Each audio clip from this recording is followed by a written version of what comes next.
अप्रैल 2013 की बात है। महाराष्ट्र के सोलापुर में एक आदमी 55 दिन से डैम में पानी छोड़ने की मांग को लेकर अनशन कर रहा था।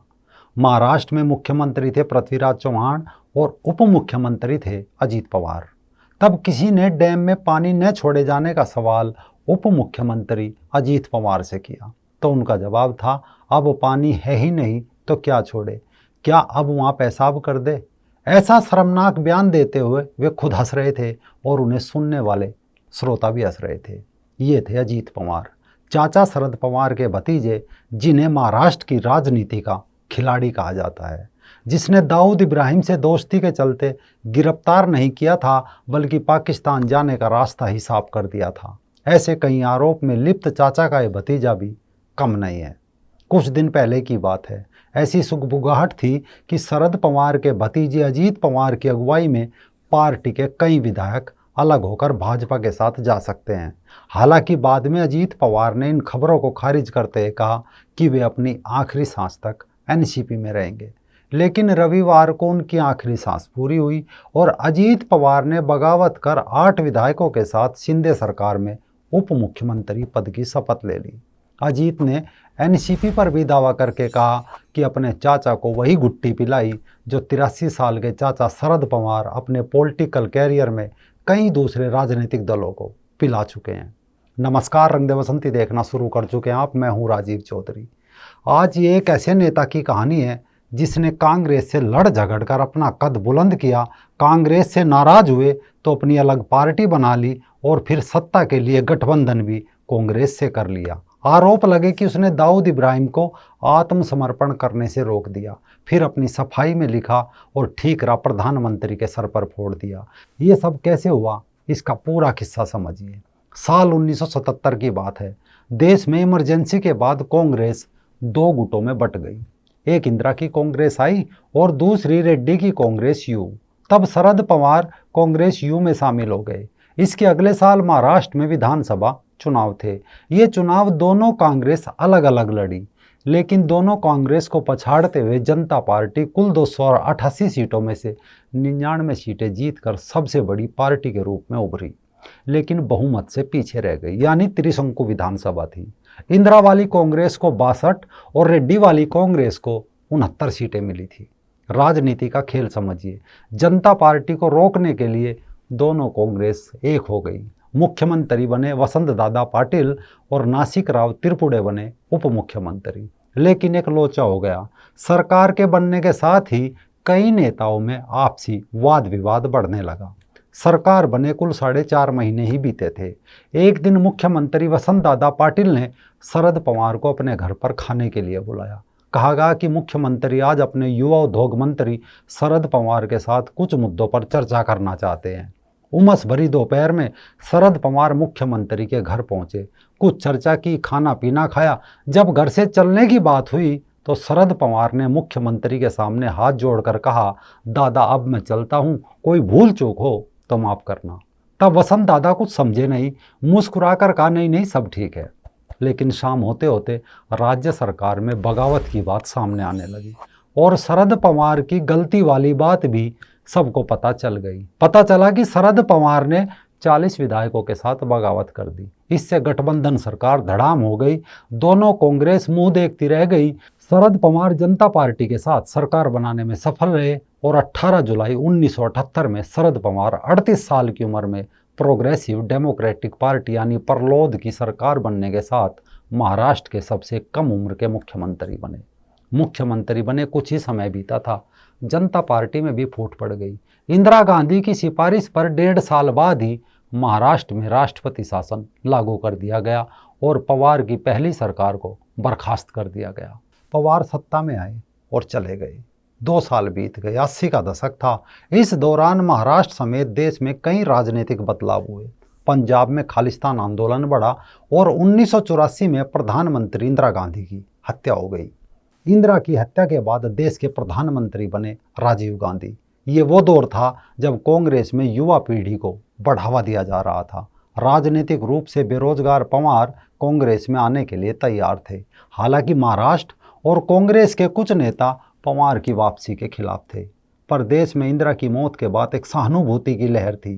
राजीव गांधी की कौआंधी चल रही थी और 1984 में पहली बार पवार बारामती से लोकसभा सांसद बने। खैर, साल 1986 में राजीव गांधी के कहने पर वो कांग्रेस में लौट आए और महाराष्ट्र में फिर सक्रिय हो गए। ये वो दौर था जब महाराष्ट्र में शिवसेना का प्रभाव बढ़ रहा था। ऐसे में कांग्रेस को राज्य में शरद पवार के रूप में एक युवा नेतृत्व की जरूरत थी। साल 1988 में राजीव गांधी ने शंकरराव चौहान को अपने केंद्रीय मंत्रिमंडल में शामिल किया और शरद पवार को दूसरी बार महाराष्ट्र का मुख्यमंत्री बनने का मौका मिला। महाराष्ट्र की राजनीति में उठापटक चलती रही। 90 का दशक आया। 90 के दशक की शुरुआत तक पार्टी में राष्ट्रीय स्तर पर पवार की स्थिति महत्वपूर्ण हो गई। लेकिन 1991 में राजीव गांधी की हत्या भी हो गई और कांग्रेस नेतृत्व का सवाल एक बड़ा मुद्दा बन गया। सोनिया गांधी तब राजनीति में नहीं आई थी। खैर, राजीव की हत्या के बाद हुए चुनाव में कांग्रेस को पूर्ण बहुमत तो नहीं मिला, लेकिन वो बहुमत के करीब पहुंच गई थी। प्रधानमंत्री की दौड़ में पवार भी उतरे, लेकिन वोटिंग में पीवी नरसिम्हा राव को ज़्यादा वोट मिले और पवार के हाथों से प्रधानमंत्री बनने का मौका निकल गया। इस कारण एक बार फिर 6 मार्च 1993 को पवार महाराष्ट्र के मुख्यमंत्री बने। लेकिन मुख्यमंत्री बनते ही 6 दिन बाद मुंबई धमाकों से दहल उठी। 12 मार्च 1993 इस दिन मुंबई में सिलसिलेवार धमाके हुए, जिसमें 257 लोग मारे गए और 1400 लोग घायल हुए। जांच हुई तो पता चला इसके पीछे दाऊद इब्राहिम यानी डी कंपनी है। रो के पूर्व अधिकारी पूत ने पिछले दिनों एक दावा किया था कि उस वक्त पवार ने 12 की बजाय एक मस्जिद सहित 13 जगह धमाके होने की बात लोगों के सामने कहकर उनकी आंखों में धूल झोंकी थी। उनके अनुसार शायद वे पाकिस्तान और दाऊद इब्राहिम से देश का ध्यान भटकाना चाहते थे। इसके अलावा सूद ने यह भी कहा कि जब जांच एजेंसियों ने सरकार से दाऊद इब्राहिम की संपत्तियों को जब्त करने के लिए कहा तो पवार ने यह कहकर कि यहाँ दाऊद की कोई संपत्ति नहीं है, इसमें भी अड़ंगा डाल दिया था। इतना ही नहीं, जब दाऊद इब्राहिम ने स्वैच्छिक आत्मसमर्पण की पेशकश की तो पवार ने मना कर दिया। सूद ने दावा किया कि शरद पवार जैसे नेता और डी कंपनी के साथ व्यापारिक संबंध रखने वाले और भी कई नेता नहीं चाहते थे कि दाऊद भारत लौटे। इससे शरद पवार समेत उससे जुड़े कई नेताओं को डर था कि अगर दाऊद ने मुंह खोला तो उन सबका राजनीतिक कैरियर चौपट हो सकता है। सूद के अनुसार शरद पवार ने सरेंडर के बदले दाऊद इब्राहिम की मामूली मांगों को भी नहीं स्वीकार किया था। उसने आर्थर जेल में रखने और 3rd डिग्री ट्रीटमेंट भी नहीं देने की मांग की थी। जब सूद का यह बयान आया तो शरद पवार ने अपनी सफाई देते हुए कहा कि वरिष्ठ वकील राम जेठमलानी ने अंडरवर्ल्ड डॉन दाऊद इब्राहिम के आत्मसमर्पण की इच्छा को लेकर उनसे संपर्क किया था, लेकिन इसके लिए शर्त रखी थी और शर्त राज्य सरकार को स्वीकार्य नहीं थी। खैर, समय बीता। साल 1995 में आते आते गठबंधनों का दौर शुरू हो गया। महाराष्ट्र में बीजेपी शिवसेना का उदय हुआ। दोनों गठबंधन से सरकार बनाते। ऐसे में पवार एक बार फिर केंद्र की राजनीति में सक्रिय हो जाते हैं और दिल्ली पहुंच जाते हैं। अप्रैल 1996 में देश में लोकसभा चुनाव हुए। बीजेपी भले ही सबसे बड़ी पार्टी बनी, लेकिन सरकार बनाने लायक उसके पास बहुमत नहीं था। इस लोकसभा चुनाव में ज़्यादातर सीटें क्षेत्रीय पार्टियों के पास चली गई थी। लोकसभा की कुल 543 सीटों में से 129 सीटों पर क्षेत्रीय दलों का कब्जा हो गया था और यहीं से क्षेत्रीय दलों के दबदबे की राजनीति भी शुरू हुई। पवार कांग्रेस की ओर से लोकसभा में विपक्ष के नेता बने। कहा गया कि गठबंधन के इस दौर में पवार राजीव गांधी के बाद दूसरी बार प्रधानमंत्री पद की दौड़ के करीब पहुंच गए थे।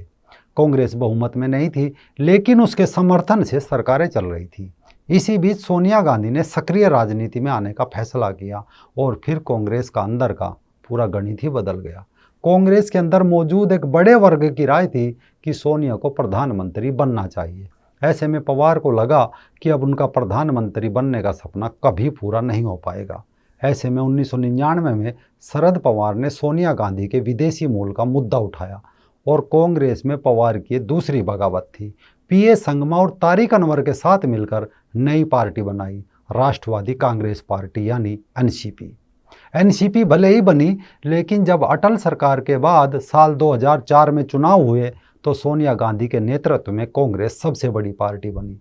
लेकिन सोनिया ने प्रधानमंत्री बनने से इनकार कर दिया। सोनिया की पसंद के तौर पर मनमोहन सिंह प्रधानमंत्री बने। जिस मुद्दे पर पवार को आपत्ति थी वो सोनिया के एक फैसले से जाती रही। उस वक्त कहा जाता था कि अगर शरद पवार कांग्रेस में होते तो उनके प्रधानमंत्री बनने की संभावना होती। बहरहाल एनसीपी कांग्रेस नेतृत्व वाले गठबंधन का हिस्सा रही और पवार नई सरकार में शामिल हुए। वो अगले 10 वर्ष तक कृषि मंत्री भी रहे। यानी पवार या तो सत्ता में रहे या सत्ता पलटने में इसका माहिर खिलाड़ी उन्हें माना जाता रहा। लेकिन अब 2 जुलाई 2023 को अजीत पवार ने अपने चाचा शरद पवार को उन्हीं की पॉलिटिकल भाषा में जवाब दिया। अब देखना ये है क्या इस बगावत से अजीत पवार का भी पॉलिटिकल कैरियर मजबूत होगा या वो इतिहास बनकर रह जाएंगे, क्योंकि आगे 2024 का चुनाव है जिसमें कई दल और नेता या तो ऊपर उठ जाएंगे या फिर राजनीति के इतिहास के किस्से कहानियों के एक पात्र बनकर रह जाएंगे।